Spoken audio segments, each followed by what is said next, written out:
हाय दोस्तों, आज हम एक्सप्लेन करेंगे द ताज स्टोरी। तो मूवी के स्टार्टिंग में बताया गया है कि एक विष्णु नाम का शख्स रहता है। वो ताजमहल का टूरिस्ट गाइड रहता है और वो उनका बेटा भी वहाँ काम करता रहता है। वो भी टूरिस्ट गाइड रहता है।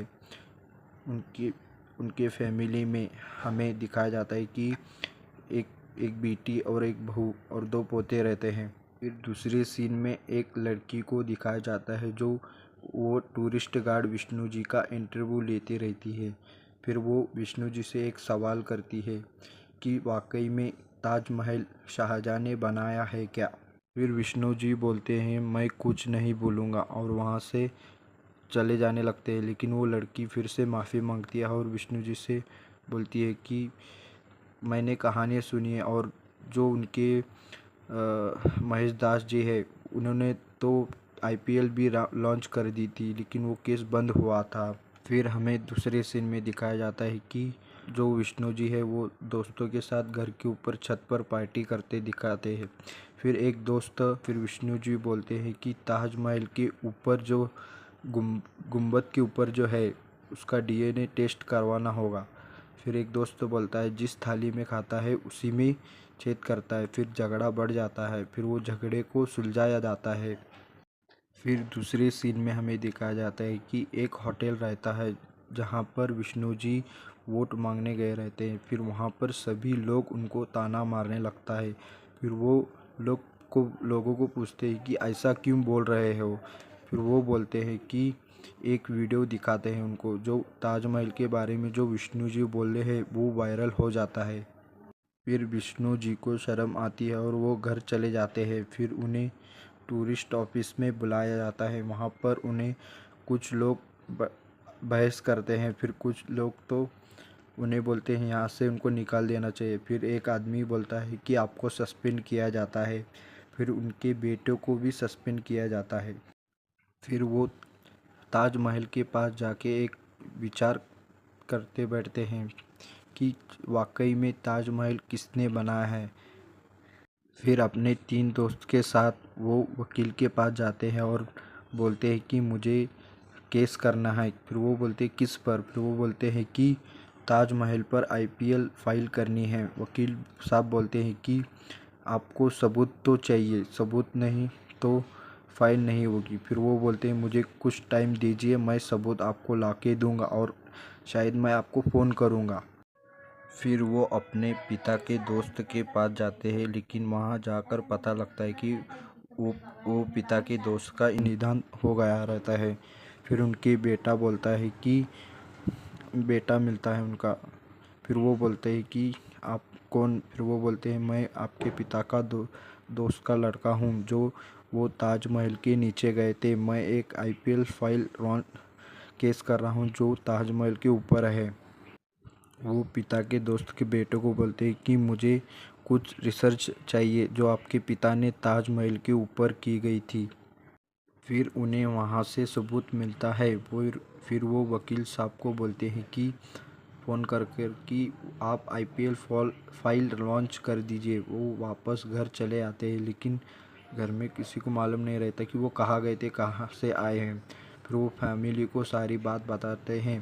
फिर उनका बेटा बोलता है कि आप पागल हो गए हो क्या कि आप आईपीएल फाइल लॉन्च केस करेंगे जो ताजमहल पर। वकील साहब आईपीएल फाइल लॉन्च करते हैं। सभी मीडिया वालों को मालूम होता है और मोहल्ले वालों को भी मालूम हो जाता है। फिर एक वकील उनके खिलाफ दिखा जाता है जो उनका नाम रहता है रशीद साहब। फिर उनके बाद एक उनका ही वकील वापस आता है और वो बोलता है मैं केस नहीं लड़ूंगा। क्यों बोलते हैं वो तो बोलता है कि मेरे कुत्ते को मारा है और मुझे भी धमकी दी गई है। फिर उन दोनों को कोर्ट में बुलाया जाता है। फिर कोर्ट में जज साहब पूछते हैं आईपीएल फाइल किसने ये की है, अपील की है ताजमहल के ऊपर। फिर वो बोलते हैं हाँ मैंने की है। फिर वो जज साहब को बोलते हैं कि हमें हर बात ताजमहल से राज क्यों छुपाया जा रहा है और 22 कमरे क्यों बंद है ताजमहल के अंदर के, और इतिहास भी गलत क्यों पढ़ाया जा रहा है। वो जज साहब को कुछ तस्वीरें देते हैं जो ताजमहल के ऊपर के कलश के बारे में दिखाते हैं। उसके अंदर फोटो के अंदर नारल और कलश और आम के पत्ते दिखते हैं और आधा चांद भी दिखता है और ये सभी त्रिशूल के तरह दिखते हैं। ये वैदिक चिन्ह क्यों है? जज साहब को ये विष्णु जी बोलते हैं कि ये सभी सनातनी धर्म का है। रशीद जी बोलते हैं कि इस्लाम की अलामत है कि आधा चांद भी। फिर उनके बीच बहस चालू हो जाती है। विष्णु जी बोलते हैं जहाँ से मुग़ल आए नहीं वहाँ कुछ नहीं किया और यहाँ पर आए तो अजूबे पर अजूबे बनाते गए क्या मुग़ल? फिर रशीद जी बोलते हैं मुग़ल आर्किटेक्ट खुद में एक नायाब है। फिर शिक्षण बोर्ड और आर्कियोलॉजिकल को नोटिस दिया जाता है कोर्ट तरफ से कि ताजमहल के बनने के सारे सबूत पेश करने का हुक्म देती है। फिर उनकी आईपीएल विष्णु जी के आईपीएल को मंजूर कर लेती है कोर्ट। फिर एक शिक्षण लिखने वालों को बुलाया जाता है। उसमें एक महिला रहती है, उसको बुलाया जाता है। उसका नाम उर्मिला जी रहता है। फिर उर्मिला जी से एक सवाल पूछा जाता है। विष्णु जी बोलते हैं कि किताब में ये क्यों लिखाया गया है कि नाथूराम गोडसे ने गांधी जी की हत्या की, लेकिन यह क्यों लिखा है कि वह एक उग्रवादी था और एक हिंदू था और एक हिंदू अखबार संपादक का चीफ था। फिर विष्णु जी बोलते हैं कि जज साहब को ये सब शिक्षण का दोष है। मुग़लों की अच्छाई दिखाई गई है लेकिन उनका जुल्म सितम नहीं दिखाया गया। फिर रशीद जी बोलते हैं कि जज को विष्णु जी बोलते हैं कि आपके हर एक बात को और हर एक जवाब को मेरा सवाल है। बोलते हैं रशीद जी बोलते हैं कि मैंने जाने माने इतिहासकार को बुलाने की इजाज़त चाहता हूँ जज साहब। रेहान हबीब नाम रहता है उनका। फिर विष्णु जी को राजनीतिक लोगों के फ़ोन आने लगते हैं कि हमारी पार्टी ज्वाइन कीजिए, हमें सपोर्ट कीजिए। फिर वो बोलते हैं कि मैं इसमें कुछ नहीं सपोर्ट करूँगा, ये देश का मामला है, पब्लिक मैटर का मामला है, ये कानूनी मामला है, ये राजनीति का मामला नहीं है। फिर विष्णु जी के जो बेटा रहता है उनके बेटे को अविनाश नाम रहता है, उसके लड़के के स्कूल से फ़ोन आता है कि मैडम टीचर बुलाती है कि आपका लड़का स्कूल में गलत अफवाह फैला रहा है जो शाहजहाँ ने ताजमहल नहीं बनाया। फिर वो अविनाश बोलता है कि मेरे पिता ने आईपीएल लॉन्च कर दी है, जीतेंगे तो सबूत हो जाएगा। फिर टीचर बोलती है अभी जीते तो नहीं ना। फिर हमें कोर्ट का दिखाया जाता है सीन। फिर उसमें रेहान हबीब को बुलाया जाता है। फिर रेहान हबीब का झूठ विष्णु जी पकड़ लेते हैं। फिर उन्हें फारसी नहीं आती। फिर वो बोलते हैं कि बादशाह नामा तो मैंने पढ़ ली है, लेकिन विष्णु जी बोलते हैं कि बादशाह नामा तो फारसी जवाब में है। फिर विष्णु जी बोलते हैं कि बादशाह नामा तो फारसी लैंग्वेज में है। फिर विष्णु जी के पास एक सबूत रहता है जो शाहजहाँ ने राजा जयसिंह को लिखा था। फिर वो विष्णु जी सबूत पढ़ते हैं। उसमें लिखा गया था कि यमुना नदी के पास हमें ज़मीन चाहिए। राजा जयसिंह को ऐसे शाहजहाँ ने लिखा था क्योंकि वो अपनी पत्नी को दफन करने के लिए वहाँ पर महल बनाना चाहते थे।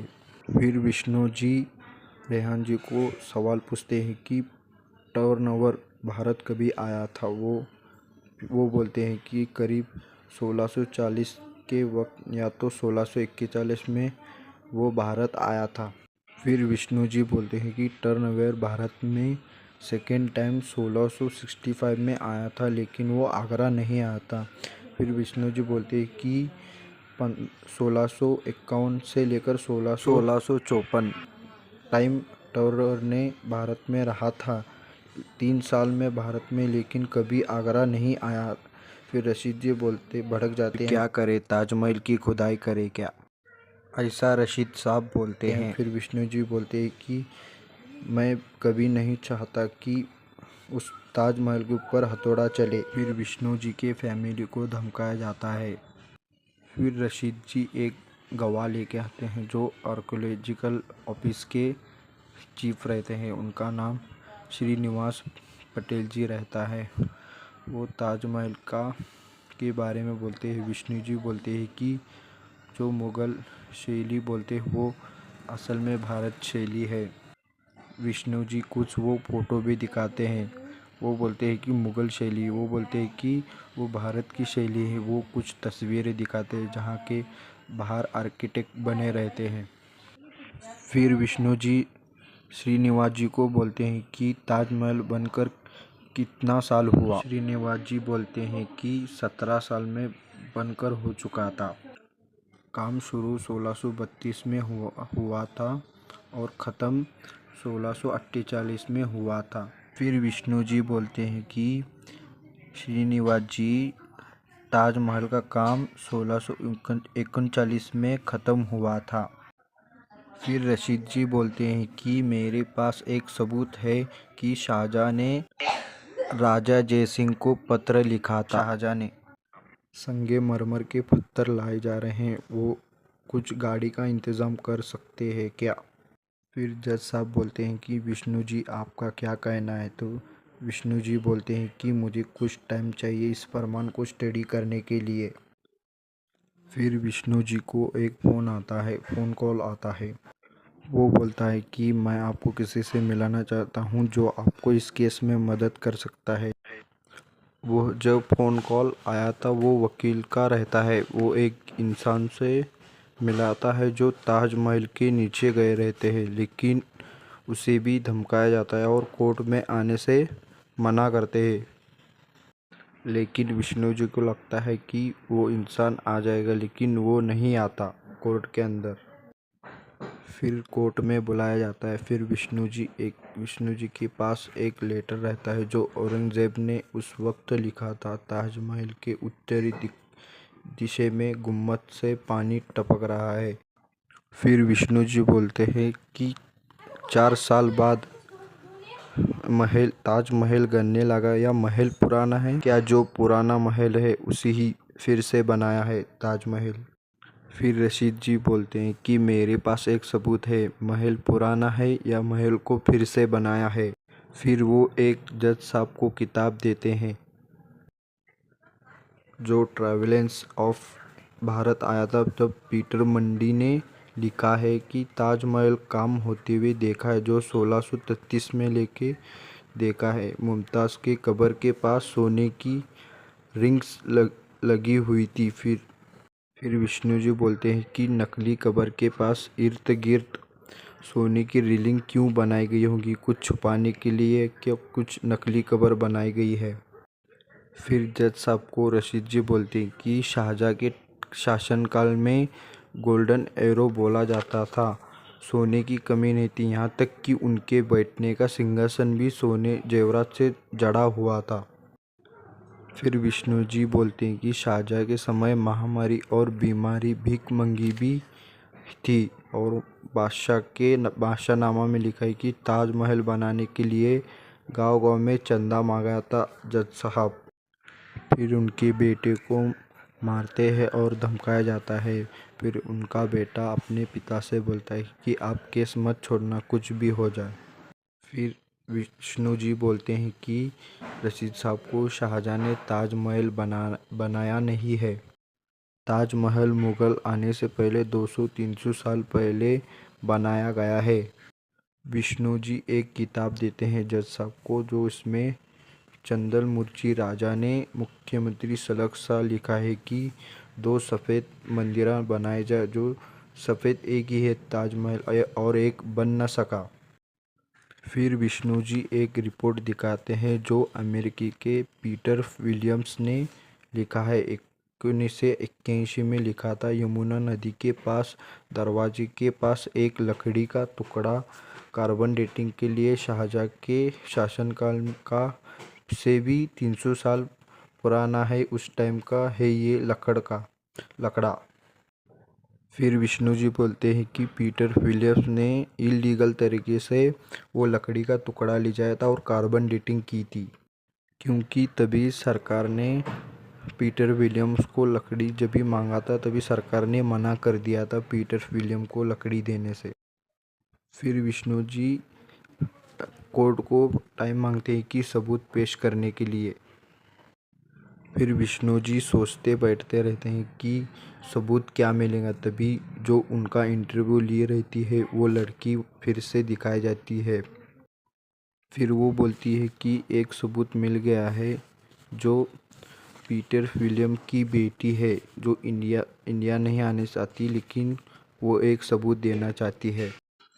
फिर वो पीटर विलियम के साथ विष्णु जी बात करते हैं। फिर उसके बाद पता चलता है कि योगेश भट्ट है जो उनके पिता को वो लकड़ी का टुकड़ा ला के दिए थे, और वो भी साथ गए थे ताजमहल के नीचे जो 22 कमरों के हैं। फिर विष्णु जी उनको ढूंढने लग जाते हैं। फिर उनको पता चलता है कि ये बात उनके दुश्मनों को मालूम पड़ती है। कि फिर वो सोचते हैं कि उनको किडनैप कर लिया जाएगा। फिर उन्होंने एक प्लानिंग बना रही थी कि एक उनके वहाँ के पुलिस वाले को योगेश भट्ट बोल के लेके गए रहते हैं। फिर वो जज साहब को बोलते हैं कि जो किडनैप हुए हैं 2 दिन पहले, वो उत्तराखंड के पुलिस ऑफिसर है विष्णु जी, आप चाहिए तो उन्हें बुला के पूछ लीजिए। फिर विष्णु जी बोलते हैं कि जज साहब, मैं असली योगेश भट्ट को बुलाने की इजाज़त मांगता हूँ। फिर जज साहब से योगेश भट्ट बोलते हैं कि हाँ, मैंने देखा है कि पीटर विलियम्स ने लकड़ी का टुकड़ा अमेरिका को लेकर गए थे और कार्बन डेटिंग की थी, तो पता चला था कि टुकड़ा वो 1359 से एडी में का है। फिर विष्णु जी जज साहब से बोलते हैं कि आर्कियोलॉजी ऑफिसर के एमआर राव की टीम जब ताजमहल के नीचे के कमरों में रेनोवेशन का काम करने गई थी, तभी आर्कियोलॉजी टीम राव ने एक अद्भुत वासी प्रतिमा मिली। राव ने तो तुरंत आर्कियोलॉजिकल से बताया, लेकिन वहाँ से जवाब आया कि ताजमहल की दीवारें और अपना मुंह बंद रखिए। फिर हमें ये पता लगता है कि विष्णु जी की रिसर्च से कि शाहजहां ने ताजमहल नहीं बनाया है। फिर हमें दूसरे सीन से दिखाया जाता है कि उनका जो बेटा जो हॉस्पिटल में था वो घर चला आता है। फिर कोर्ट में रशीद जी को और विष्णु जी को बुलाया जाता है। फिर रशीद जी बोलते हैं कि कई लोगों का ताजमहल से घर चलता है और अपने देश को भी पहचान मिली है। फिर विष्णु जी बोलते हैं कि ताजमहल को हम बादल हट जाएंगे तो अच्छा फिर से ताजमहल साफ दिखेगा। मतलब कि ताजमहल की सच्चाई अगर बाहर आ गई तो साफ दिखेगा ताजमहल। फिर हमें ये दिखाया जाता है कि कोर्ट ने ये केस भी खारिज कर दिया। कोर्ट ने ये केस इसलिए खारिज कर दिया ताकि ताजमहल अपनी सुंदरता ना खो। ये मूवी यहाँ पर ख़त्म होती है। अगले मूवी में मिलेंगे। तो आप बताइए ये द ताज स्टोरी आपको कैसी लगी, कमेंट्स में बताइए।